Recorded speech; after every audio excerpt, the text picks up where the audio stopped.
28 मराठीमध्ये आपले स्वागत आहे। आजच्या मोठ्या बातम्यांबद्दल बोलूया। भूमापन अधिकाऱ्यावर व पोलिसांवर हल्ला, 10 जण अटकेत, दोघांचा शोध सुरू।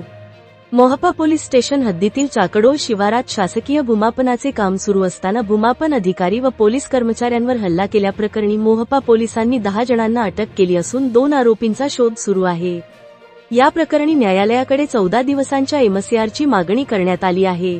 फिर्यादी पंकज गाडगे वय 43 police head constable police station Mohpa यांनी दिलेल्या तक्रारीनुसार दिनांक 29 जुलै 2026 रोजी चाकडोळ शिवारात शेती भूमापनाचे शासकीय काम सुरू असताना काही जणांनी बेकायदेशीररित्या जमाव करून शासकीय कामात अडथळा निर्माण केला। यावेळी भूमापन अधिकाऱ्याला गोटा फेकून धक्काबुक्की करण्यात आली, तसेच पोलीस कर्मचाऱ्यांनाही शिवीगाळ करून धक्काबुक्की करण्यात आली व जीवे मारण्याची धमकी देण्यात आल्याचे तक्रारीत नमूद आहे।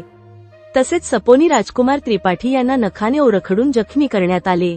या प्रकरणात पोलिसांनी प्राची अशोक नेहारे, सारिका सुनील नेहारे, वैशाली अनिल नेहारे, नीता नेहारे, कमलाबाई सुरेश सायरे, सुनील हिरामण नेहारे, अशोक बाजीराव नेहारे, अनिल बाजीराव नेहार, दीपक सुरेशराव सायरे व आचल अशोक नेहारे या 10 जणांना अटक केली आहे। सर्व आरोपी हे राहणार चाकडोळ, तालुका कळमेश्वर, जिल्हा नागपूर येथील रहिवासी आहेत। दरम्यान इमांशु सुनील नेहारे व विनोद हिरामण नेहारे हे दोघे अद्याप फरार असून त्यांचा शोध सुरू। सर्व आरोपींना 30 जुलैला प्रथम वर्ग न्यायदंडाधिकारी कलमेश्वर न्यायालय येथे हजर करण्यात आलेले असून न्यायालय यांनी 12 ऑगस्टपर्यंत न्यायालयीन कोठडीत पाठवले आहे। फरार 2 आरोपींचा पोलीस तपास करीत असून या प्रकरणाचा तपास पोलीस निरीक्षक ईश्वर हनवते करीत आहे। कलमेश्वर प्रतिनिधी मंगेश गमेची रिपोर्ट।